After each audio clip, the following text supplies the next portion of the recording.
Here's what I know about business. You're going to win with your culture. And we always talk about winning cultures, losing cultures, and championship cultures. We're talking about Amazon today because they're a champion. And since they're a champion, everyone's paying attention to the champion. But think about all the companies that are losing. Think about all the companies that are barely winning. They're not thriving, they're surviving. Here's the truth. Hi, I'm Walter Bond, former NBA athlete, Hall of Fame motivational speaker, and business accelerator. And I'm Antoinette Bond. I'm a real basketball wife, a mom, I'm a business owner, and a business acceleration coach. And this podcast is for business leaders, entrepreneurs, or anyone who's trying to get to their next level and just needs more support in business. Welcome to the Huddle.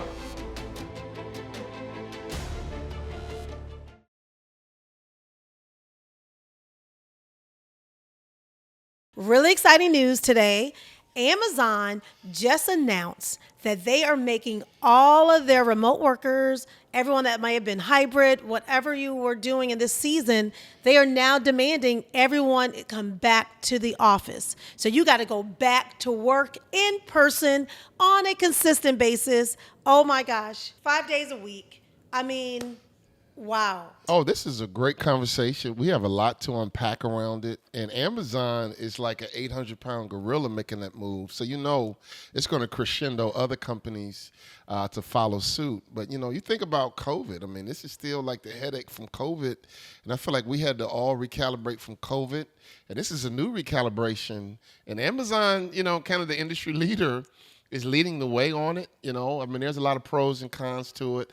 A great conversation, and I think a lot of other companies are going to follow suit.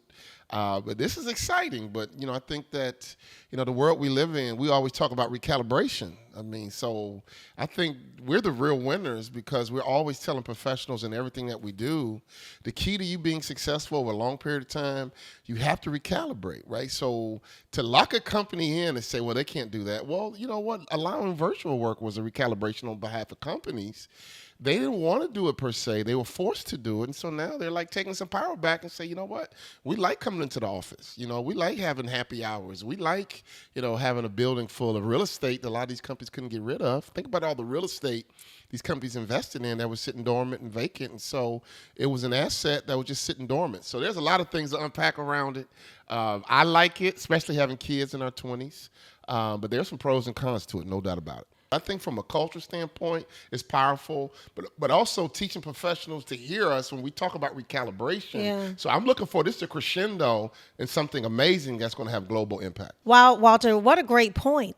Because you think about it, when everyone went home, and you think about all the businesses that were forced to shut down because people were not living the same way, now the fact that these companies are coming back downtown, all the downtown authority, they're elated. Every restaurant, hotels, different people in different businesses in those industries, they get to now go back to their normal. Because it was a struggle for a lot of companies. I could think about, you know, we're on the road traveling quite a bit. We're basically on the road every week. But you think about our travels to Seattle, our travels to like a San Francisco, even Chicago. We go to Chicago now, and it is like quiet. That place used to be like rumbling and hustle and bustle, even like a DC.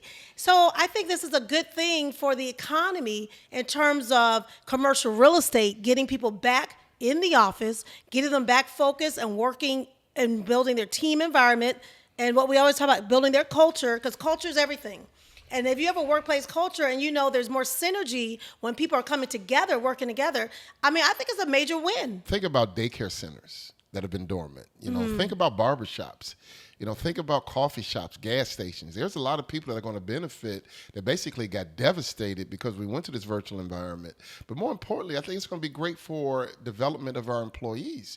We have all our kids in their 20s, right? They've been working this virtual world out of college, and even many of their years in college, they had the virtual environment. Now they're about developing social skills. And we always talk to business professionals that want us to teach their employees, especially the young ones, social skills, right? So if you're a young 20-something, you've been working virtually, you almost became a hermit or a loner just by nature of having your phone and having your computer. You didn't have to go to happy hour. You didn't have to go to the lunchroom. You didn't have to socialize in the coffee shop at work or whatever. So there's a lot to unpack. There's a great conversation around it. But I think all in all, I think the economy is going to benefit, but I think it's going to be better for that professional's full development as an employee. Our daughter, our youngest, graduated college in 2020. And we know what was happening then. Her first job out of college, she was working for Frito-Lay. But she was an essential worker. So it didn't matter what was happening in the environment. She had to go to work. And so her role was actually making sure that her route drivers were getting the store stocked. I mean, I will say Frito-Lay was killing it during that season.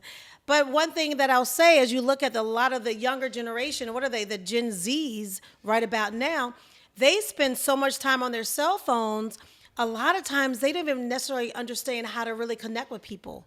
So I think the fact that going back into the workforce, wow, what a great opportunity for your personal and career development, because now you're forced to have those face-to-face conversations, because I guarantee there's some young people that came out of college and they never went into the office and worked. Everything they did was remote, and they got so comfortable. But you know what? As you said, we're always talking about you better roll with the punches and you better learn how to recalibrate. You know, ironically, we have a client right now. I did a lot of virtual work here in the last week. They were like, look, we want you to come in live, and they want to do 9 events, right? So I think it's not just Amazon. I think a lot of business leaders are seeing the benefit of getting their team together for the energy. Yeah. I mean, I love Zoom. Don't get me wrong. Zoom has been a lifesaver for us. But the truth is, there's nothing better than shaking somebody's hand, giving a high five, and breaking bread with them. I think there's another level of intimacy and fellowship, innovation, creativity. We can go on and on about all the benefits of getting people together, but we're social creatures.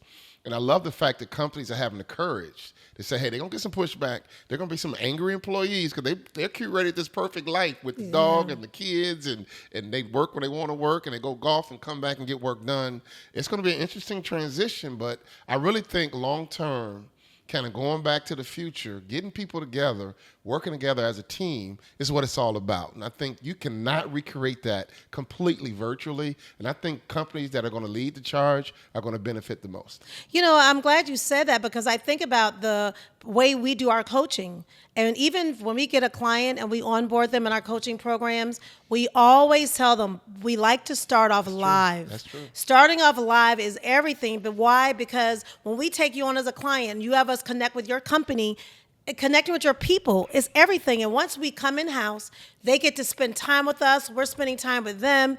I mean, it's like such a connectivity that happens. Then we always take the relationship to Zoom secondary. Now, I'm thankful for Zoom, because before COVID, when I used to say Zoom to people and we'd do these online virtual events and virtual coaching, people were like, Zoom. They were like, Zoom? What is that? They were so unsure. So I love that in 2024 and onward, being virtual and in person, it's a real way we do business. So kudos that everyone is comfortable doing Zoom, and actually kudos that people are ready to go back in person. That's why we created the Boathouse, because we saw a lot of the people we were coaching all the time virtually, then every now and then they'd be saying like, hey, you know what? We want to come spend time with you all in person.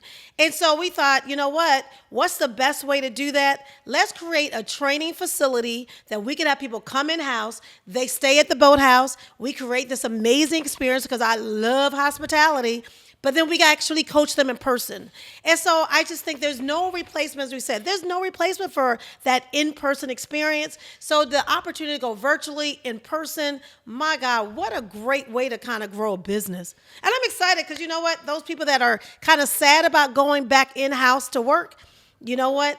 Might be an opportunity to be your own boss. Hey, you never know. Well, this is going to be a great pivot, because you just described a virtual hybrid, and we always recommend, hey, start live, right? There's nothing better than starting live, and then let's go virtual. It'll be interesting, because I think the smart companies are going to take a look at Amazon and say, hey, if you're not happy at Amazon, let's get some of that talent. It's going to take about 3 to 5 years for it to play out, but culturally, culturally, that's the most important thing companies got to think about. What is it going to do to my culture? If you think your culture is going to be improved by having people come in 5 days a week, go for it. If you think you can have a strong culture and a hybrid approach, go for it. If you think you can build a strong culture virtually, can't argue with that, right? Because we've proven that employees were productive working virtually. And some people think you get work-life balance by going back into the office. Why? Your computer's always there. People are working Saturday and Sunday and 8, 9, 10 o'clock at night. So you can make the argument that employers are being smart about work-life balance. You come in now, grind from 9 to 5.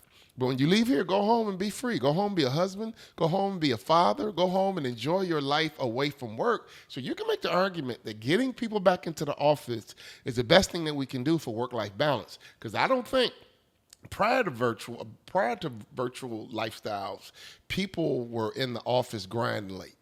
Now they got to the office and grinded even more because they didn't have traffic. But, being a big city guy, seeing downtown Chicago die, our adopted home, Minneapolis, seeing downtown like laying dormant, that always just bothered me because I'm a big city guy. So I'm excited for these downtown areas, assuming that Amazon starts a trend, are going to recover. But I think at the end of the day, I think the economy is going to win. And more importantly, I think companies' cultures are going to win. And I think employees are really going to win, even though they're going to go back kicking and fighting and screaming. I think ultimately we're social creatures, and I think everyone's going to really benefit emotionally, psychologically, and spiritually by having fellowship with their teammates on a regular basis. And we always talk about huddle up. We always talk about huddling up. There's nothing better than huddling up with your teammates when you can look at them, when you can break bread with them, and you have close proximity to them. You think about business has always had downsizing. It's always had right sizing. That's not new to the marketplace. But what do you think about the argument that Amazon is doing this as a slick way to lay people off, knowing good and well many of their teammates are saying, look, I'm out. I am not coming back to Amazon. They had to calculate that. Well, you know what? I love a good strategy, to be honest. And if that is their strategy, I think it's genius. Think about it. If an employee quits, you don't have to give any benefits. You don't have to give them anything. They quit. They walk away. They give their 2-week notice. Sayonara, bye-bye. But if you give everybody the pink slip, well, now you got to do this whole HR program with making sure they're getting work, they're getting proper training. You got to make sure you're giving them, what do you call it when they get unemployment benefits. They get a severance. Think about it. We've let an employee go before. And when you let an employee go, what do you have to do? You have to pay unemployment. If you let that employee just leave on their own, well, it's like sayonara. There's nothing I need to give to you. You left on your own. So let's contrast this conversation because we do a lot of small business coaching, which is what, 300 million on down. But the big box companies appear to me are always looking for a way to get rid of people. Yeah. Right. So I'm going to be successful.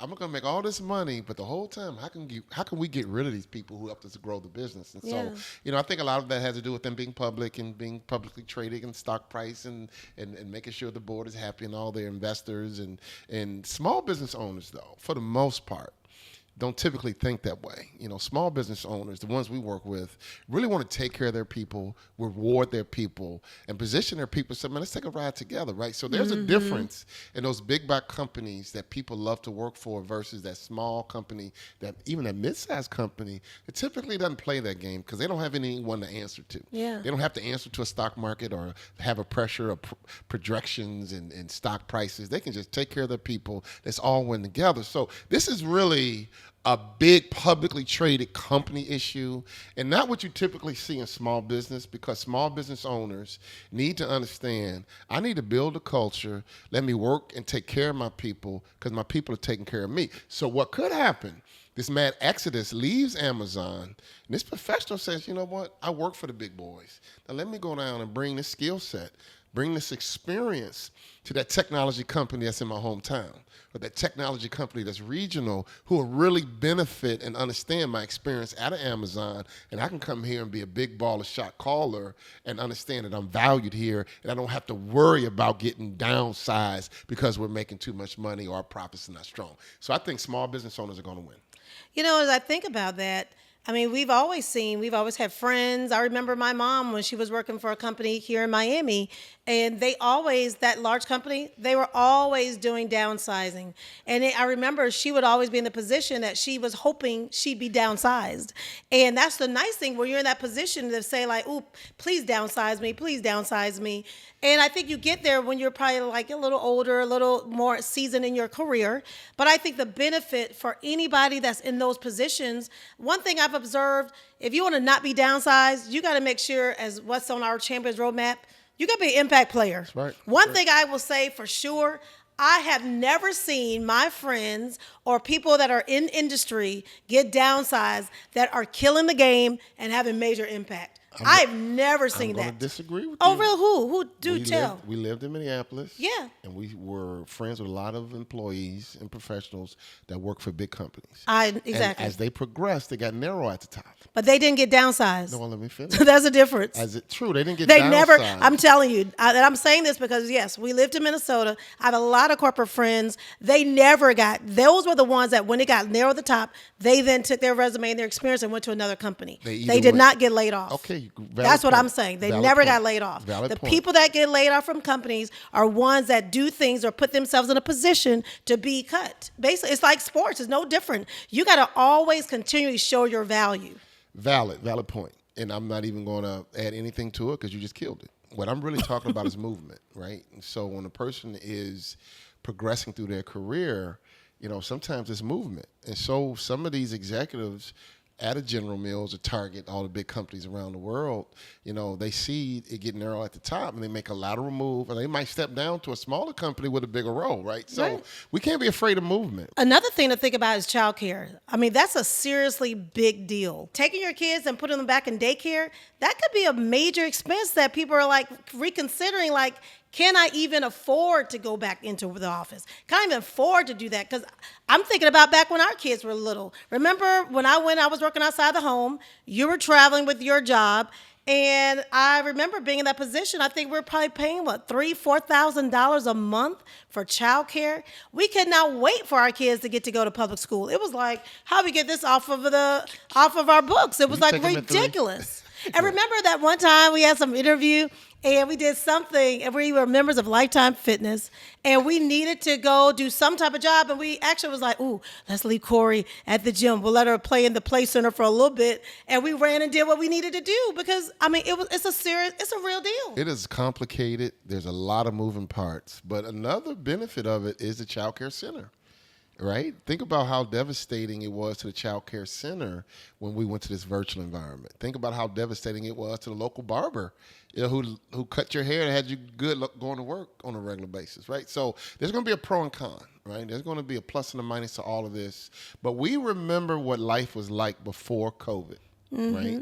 That was what we thought was normal. We're at the 4-year mark of experiencing COVID. Which people should be going back to normal, to be honest. It's been 4 years. I think it's time, right? I think it's time, and I applaud Amazon for having the courage to rip the Band-Aid and say, we're done. We're not playing this game. Come back mad. Yeah. That's what they told their employees. Disagree, but come back. That's right. And so to me, they are giving their employees the right to have an emotion around it. But, hey, be mad, but still come back. And if you can't get your head around coming back, that's fine too. But let me tell you something. There's a lot of people that would love to work for Amazon. Oh, right? absolutely. And understanding sports, you're always replaceable. Yep. Now, who do you think you are to think you're irreplaceable at an Amazon or any company for that matter? There's a lot of talent out here. There's a whole lot of people that would love to work for Amazon. Come on, true. You kidding me? You put Amazon on your resume. Amazon is an 800-pound gorilla and then some, right? Yeah. So Amazon, to me, is being a leader in the marketplace. And I applaud them for it. There's a lot of moving parts. There's a lot to think about. And I'm looking forward to seeing how the other companies respond to it. So, Walter, I mean, seriously, we know this. I mean, 23 years, we've been working with people. You've been out front. You've been on stages all over this world. And there's no substitution, bottom line, for the human experience. That's why even when people talk about they're scared of AI, like AI, I'm like, AI, it does not matter. It will never substitute the human experience. And you know that from being on stages all over the world. And here's what's going to happen. You got to control your locker room. What do I mean by locker room? That is your culture. So if you're having your employees come back to work, Some of them are going to be little stinkers. Some of them are going to have bad attitudes. So I think it's so important for us to make sure we do something around our culture. So I'm going to do a shameless self-promotion right now. You better do some programs. I mean, if you're bringing back 100 people, 1,000 people, 1,500 people, it doesn't matter the number. You got to make sure you're being smart around reintroducing your employees to coming back to work, because they're going to have a thought around it, because they're going to be shelling out more money for gas, shelling out more money for daycare, and they're going to have a little bit of a disposition around that. But you know what? People resettle. People recalibrate. And I think really investing in your people's development, their mental health, their mindset, and getting everyone on the same page. I don't think companies could ever spend too much money helping their employees and professionals grow and develop and getting them on the same page. So right now, man, we're living in a world that's very competitive, and kingdoms are rising and falling all the time. And I think smart leaders are going to do what's best for their organizations, but always, always invest in your people, because you'll always get your money back. The bottom line is this. People are going back to work, shift, change, whatever. It just is what it is. I think when people live in this world and they're acting like you can't make an adjustment. Like, seriously, if you don't figure out how to be nimble, you better grow up. That's one of the things I think about. Like, that's one of the lessons we learn in life. That's about maturation. Learn how to be nimble, grow up, recalibrate. I love the courage for our business leaders making these tough decisions to say, hey, man, you coming back outside from playing and we coming back in the house. Think about growing up when your mother said, come in the house and have dinner, and you're outside having fun. You came in the house with an attitude, well, I got to come in, blah, blah, blah, blah, but eventually you settle back in. So that's what's happening right now. These employees say, look, you've been outside playing for 3 years with COVID. Come on back inside the house and be an employee you used to be back before COVID. And these employees are going to come back kicking and screaming. Many of them, they're going to have a bad attitude. They're going to be negative. So I think it's important for leaders to be smart, to understand there's going to be a process of kind of corralling this culture and getting it back how it used to be. So I recommend investing in your people. That's why we have Peak Performance Huddle. That's why we go out and do live events. That's why we do hybrid events. It's so important to have the pulse of your organization. It's so important to make sure you're always checking the mindset of your people. And right now, this is a delicate moment. Here's what I know about business. You're going to win with your culture. And we always talk about winning cultures, losing cultures, and championship cultures. We're talking about Amazon today because they're a champion. And since they're a champion, everyone's paying attention to the champion. But think about all the companies that are losing. Think about all the companies that are barely winning. They're not thriving. They're surviving. Here's the truth. If that is you, here's what we do when we come in. The first thing we do is we turn your leaders into coaches. You have to have leaders who think like coaches. The second thing you have to do is to make sure that everyone on your team understands teamwork. There are 6 non-negotiables of a team that if your company doesn't know them, if your teammates don't know them, you're going to make a mess. And here's why. Most people look at each other. When you begin to look at each other, you're going to see what's wrong with your teammate. When you begin to build a great team, you start to look at an audacious goal. So right now, is your company looking at each other, being critical, negative, and toxic? Or is your company unified, looking at this audacious goal, trying to figure out how to kick your competition's butt? So whether it's joining us virtually, having us come in-house to you, or if your executive team want to come spend time with us in Florida, we have the right solution with the right tools, with the right systems and processes to help you grow your business, grow your people, and grow your profits. Who don't want to do that? Whenever you see these transitions, it's an opportunity to make a move. And let me tell you who won through COVID. Companies with strong cultures won, and they won big through COVID. So now there's a new pivot. Now there's a new shift, which means this is an opportunity for you and your company to win. So what are you going to do about it? You're going to sit there and just twiddle your thumbs and do nothing? Or you're going to take advantage of this new pivot? Companies are trying to figure out, are we going to go back hybrid? Are we going to have everybody come back in-house? Either way we look at it, this transition opportunity is an opportunity for you to make a move on your competition. So if you're number 3, hey, maybe you could be number 1. If you're number 10, maybe you could make a move to become number 5. The worst thing you can do is nothing. Our phone is ringing off the hook because companies are realizing, man, we have to strengthen our culture. And if Walter and Antoinette talk about winners, losers, and champions, who wouldn't want to be a champion, all right? We have created an environment for business leaders like you to create championship cultures. Okay? And the choice is yours. Be decisive, make a good decision, and take advantage of this transition so you can be that leader that leads your team to victory. And the first step is simple. Visit our website. Start off. We have some amazing tools. Join us, go visit, and then get on our calendars and let's have a conversation. Thanks for joining us on The Huddle. What a great conversation. And we will see you next week.